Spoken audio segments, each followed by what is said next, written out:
Hello friends, welcome to Marathi story diary official YouTube channel. मागच्या व्हिडिओमध्ये आपण शुभ विवाह भाग 21 बघितलेला। आजच्या व्हिडिओमध्ये आपण भाग 22 बघणार आहोत। तुम्हाला हा व्हिडिओ आवडल्यास व्हिडिओला लाईक करा, शेअर करा आणि याचा पुढचा भाग लवकरच तुमच्या भेटीला येईल तो लवकरात लवकर पाहण्यासाठी चॅनलला नक्की सबस्क्राईब करून ठेवा। चला तर मग सुरुवात करूया। मागच्या भागात आपण पाहिले की शशिकांत आणि जीविका मिळून विजयाला योगेशच्या आयुष्यातून काढण्याचा कट रचतात आणि इकडे रुचा विजयाला समजावते की आता योगेशची पत्नी आहे आणि तिचा त्याच्यावर पूर्ण हक्क आहे, तो तिच्याकडून कोणीही हिरावू शकत नाही। आता पुढे 1 महिन्यानंतर सकाळी सकाळी बाल्कनीतल्या उन्हाचे तिरीप चेहऱ्यावर पडल्याने योगेशला जाग येते। तो आळस देत उठतो आणि डोळे बारीक करून बघतो तर बेबी पिंक कलरची साडी घातलेली विजया बाल्कनीतल्या झाडांना पाणी घालत आहे आणि एका हाताने चेहऱ्यावर येणारे केस मागे घेत असते। पिंक योगेशचा फेवरेट कलर आणि त्या कलरमध्ये विजया खूपच सुंदर दिसत होती। असं वाटत होते जणू साडीच्या कलरमुळे विजया सुद्धा पिंक कलरची दिसत होती। योगेशची तर विजयाला बघून झोपच उडते। तो भान हरपून तिला बघत असतो। विजया थोडे पाणी पक्ष्यांसाठी ठेवलेल्या पॉटमध्ये घालते आणि आत येते तर बघते योगेश तिला एकटक बघत आहे आणि ती जवळ येते। अहो काय झालं, असे काय बघत आहात? त्यावर योगेश भानावर येत गोंधळून, ते तू म्हणजे तुझ्यावर हा रंग खुलून दिसतो। त्यावर हळूच, खूप सुंदर दिसत आहे तू आज। विजया बेडवरच्या पिलो नीट करीत, तुमचा आवडता कलर आहे ना आज? योगेश थोडा आश्चर्याने, तुला माझा फेवरेट कलर माहिती आहे? विजया गालात हलकी हसत, हो म्हणून तर साडी घातली ही। योगेश पुन्हा आश्चर्यचकित होतो, खरंच? पण आज काय आहे जे तू माझा फेवरेट कलरची साडी घातली? विजया का सहज घालू शकत नाही का? त्यावर योगेश, का नाही, तुला जे आवडतं ते तू घालू शकते। त्यावर विजया फक्त स्माईल करते आणि वॉचकडे बघते। आज ऑफिसला नाही जायचं का? किती वाजले बघा, अजून तुम्ही बेडवरच आहात। एक्सरसाइज कधी कराल? कधी ऑफिससाठी तयार व्हाल? उठा ना। योगेश आळस देत उठतो आणि मनात पुटपुटतो, तू समोर असली की मला सगळ्याचाच विसर पडतो। विजया किचनमध्ये येते तर दिशा नाश्त्याची तयारी करीत असते। तिला बघून विजया तिचा हात पकडत, ताई तुम्ही जा बरं, मी नाश्ता बनवते। दिशा तिचा हात सोडवत, अगं मी पूर्ण तयारी केली ना आता, तर बनवू दे मला, तू जेवण बनवून घेशील। त्यावर विजया जिद्द करीत, नाही नाही, आज नाश्ता आणि स्वयंपाक दोन्ही मीच बनवणार आहे, तुम्ही जा आराम करा। त्यावर दिशा चिडवत, काय आज काय स्पेशल बनवित आहे का योगेश बाबूंच्या आवडीचं? विजया काही न बोलता मान खाली घालते। दिशाला वाटते विजया लाजली, ती हसत किचन बाहेर निघून जाते। इकडे आपले डोळे पुसत विजया नाश्ता बनवायला लागते। योगेश ऑफिसमध्ये आज खूप बिझी असतो। सूर्या आणि योगेश सगळ्या मीटिंग आटपून योगेशच्या केबिनमध्ये बसतात। सूर्या वॉचकडे बघत, बापरे 3 वाजत आहे, योगेशचं लंचचा डिनर व्हायच्या आधी लंच करून घेऊ। योगेश पण वॉचकडे बघून, अरे हो यार, आता खूप भूक लागली, चल जेवण करू। दोघेही जेवायला बसतात तर योगेश बघतो रोजच्यापेक्षा आज लंचमध्ये बऱ्याच डिशेस होत्या आणि त्याही सगळ्या योगेशच्या फेवरेट।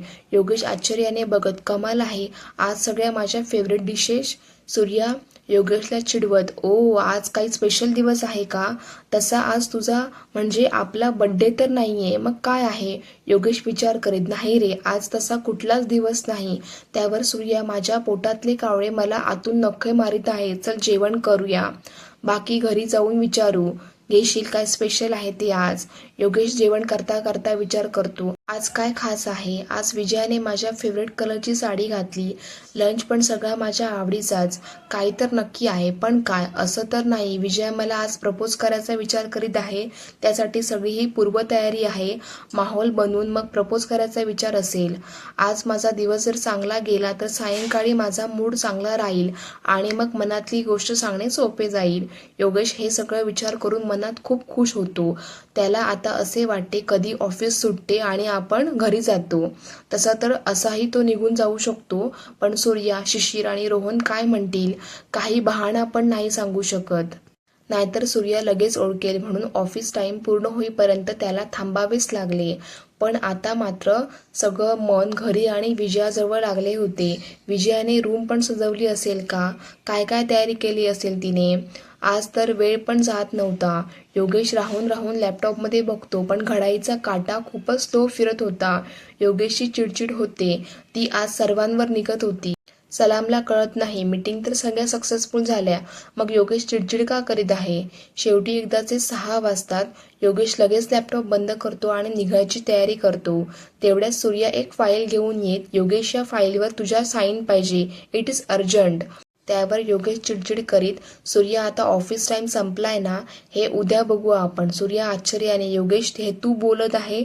मला विश्वास नाही बसत. अरे रात्री 11 11:30 पर्यंत काम करणारा तू आज चक्क 6 वाजता टाइम संपला म्हणतो. त्यावर योगेश चिडून, ए गप्प रे, बस कर तुझी नौटंकी आणि ती फाईल इकडे दे. तो मुकाट्याने पुन्हा चेअरवर बसतो आणि रागारागाने फाईल चाळतो आणि त्यावर सह्या करतो. शेवटी एकदाचा तो ऑफिस सोडून घरी यायला निघतो. घाई गडबडीत तो सूर्याला न घेता एकटाच निघतो. सूर्याला आश्चर्य वाटते, आज योगेश घरी जायची इतकी घाई का करीत आहे? पण त्याला लंच आठवतो आणि समजतं की आज विजया आणि योगेशचं काहीतरी स्पेशल प्लॅन असेल. त्यामुळे तो हसतच त्याला इग्नोर करतो. योगेशची आतुरता शिगेला पोचलेली असते.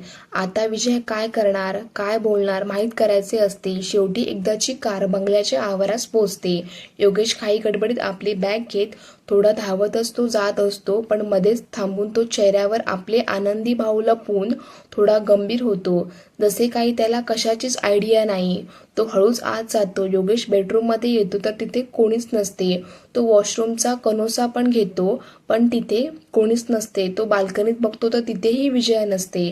तो बॅग बेडवर फेकतो आणि विचार करतो, मी विचार केला तसं काहीच दिसत नाही. मला वाटलं कदाचित विजया आपल्या मनातलं प्रेम व्यक्त करणार असेल, पण इथे तर तीच नाही आहे. असेल नेहमीप्रमाणे किचनमध्ये. जाऊ दे, मला नाही जायचंय खाली. सगळा पोपटच झाला. किती एक्साइट झालो होतो मी, छे. आणि योगेशची चिडचिड होते. बराच वेळ होतो तरी विजया साधी कॉफी पण विचारत नाही, म्हणून त्याला अजून जास्तच राग येतो. तो रागातच खाली येतो आणि रामू काकांना आवाज देतो, रामू काका, रामू काका. त्यावर काका, हा योगेश बाबा. त्यानंतर योगेश चिडून, काका विजया कुठे आहे? त्यावर काका, नाही माहीत बाबा, दिसल्या नाही, लढी यायच्या त्या. त्यावर योगेश शांत होत, बरं ठीक आहे, जा तुम्ही. योगेशला वाटते विजया आजीसोबत असेल. तो आजीच्या रूममध्ये जातो. आजी आपली जपमाळ घेऊन डोळे मिटून बसली असते. तिला तसं बघून योगेश काहीही न बोलता निघून येतो. तेवढ्यातच त्याला वैजू दिसते. योगेश आवाज देत वैजू वैजू करून, वैजू अगं विजया कुठे आहे? त्यावर वैजू, वहिनी रूममध्ये नाही का? खूप वेळची दिसली नाही, मला वाटलं रूममध्ये असेल. योगेश विचार करीत, ही गेली तरी कुठे नक्की? काय सुरू आहे हिच्या डोक्यात? नेहमी मला सांगून जाते, पण आज गेली तर मला सांगितलेही नाही. तो चिडचिड करीत रागाने बडबड करीत रूममध्ये येतो. हिला कळत नाही का, मी घरी आल्यावर मला ही घरी पाहिजे. ती दिसली नाही की माझे मन कुठेही लागत नाही.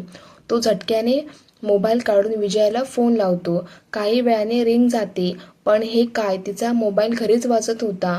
तो मोबाईल शोधतो तर वॉर्डरोबच्या पहिल्याच कप्प्यात तिचा मोबाईल होता. तो मोबाईल उचलतो तर त्याखाली एक चिठ्ठी असते. तो थोडा घाबरतच ती चिठ्ठी घेतो आणि बाल्कनीत जाऊन सोफ्यावर टेकून बसत विचार करतो, काय असेल या चिठ्ठीत? असं तर नाही विजया माझ्यासमोर आपलं प्रेम व्यक्त करायला लाजत असेल म्हणून अशी चिठ्ठी लिहून करीत आहे? वेडीच आहे, पक्क लाजाळूचे फूल आहे. इतके दिवस झाले सोबत राहतो तरी इतकं लाजायचं? तो चिठ्ठी उघडतो आणि वाचतो, प्रिय योगेशजी, तुम्हाला चिठ्ठी बघून आश्चर्य वाटले असेल, पण काय करू, तुमच्यासमोर तुमच्याशी बोलायची हिंमत नव्हती म्हणून चिठ्ठी लिहत आहे. कुठून सुरू करू ते कळत नाही आहे.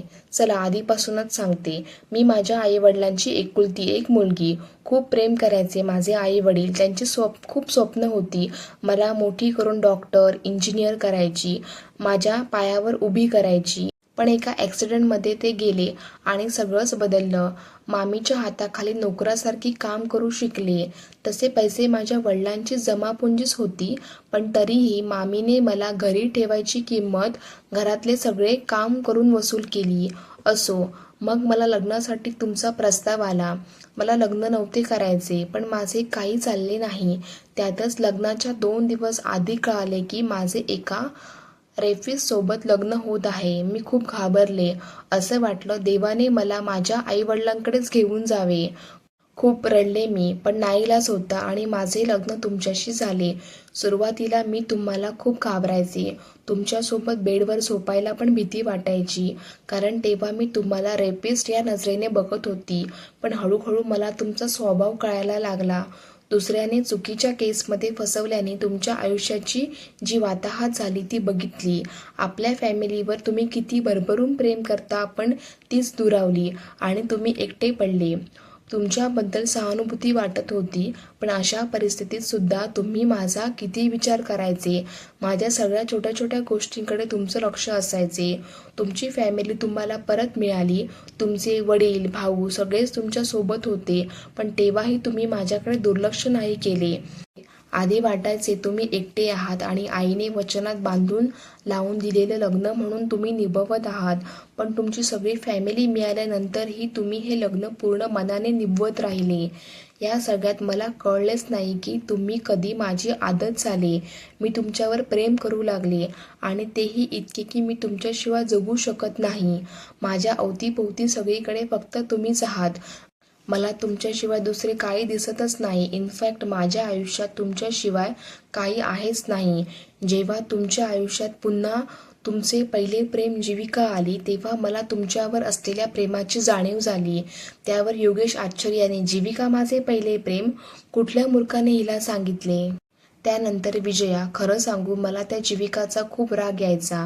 ती आली, तुमच्यासोबत गप्पा मारीत बसली की तुम्ही माझ्यापासून दूर जात असल्याची फिलिंग यायची. खूप इन्सिक्युअर वाटायचे, एकटी पडल्यासारखे जाणवायचे, रडायला यायचे खूप.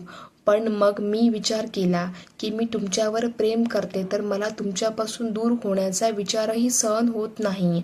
मग तुम्ही तुमच्या प्रेमापासून इतके वर्ष दूर कसे राहिले आणि आता तुमचे लग्न झाल्यामुळे पुन्हा पहिले प्रेम मिळवायची आशाही मावळली. तुमच्या मनाला किती त्रास होत असेल. तुम्ही कसे दिवस काढत असाल. कदाचित म्हणूनच तुम्ही तुम्हाला कामात बिझी करून घेतली. मला असे वाटले की तुमचा विचार कोणीच करत नाही. तुमच्या मनात काय सुरू आहे, तुम्हाला आयुष्यात काय पाहिजे, तुमची खुशी कशात आहे. तुम्हाला पण सुख मिळवण्याचा अधिकार आहे. नाईलाजाने लग्न झाले म्हणून आयुष्यातल्या सगळ्या सुखांना तिलांजली देऊन एक असं नातं जे आपल्या मनाने जोडलेलेच नाही ते आयुष्यभर निभवत राहणे मला पटत नाही. आणि जोपर्यंत मी तुमच्या आयुष्यात आहे तोपर्यंत तुम्हाला तुमचे प्रेम कधीच मिळू शकणार नाही. म्हणून मी तुमच्या आयुष्यातून चालली आहे. काही चुकलं तर मोठ्या मनाने क्षमा करावी. मी तुमचा खूप आदर करते आणि आयुष्यभर करीत राहील. जगात तुमच्या इतका दुसरा चांगला व्यक्ती राहू शकत नाही. मला फक्त तुम्ही सुखी झालेले बघायचे आहे.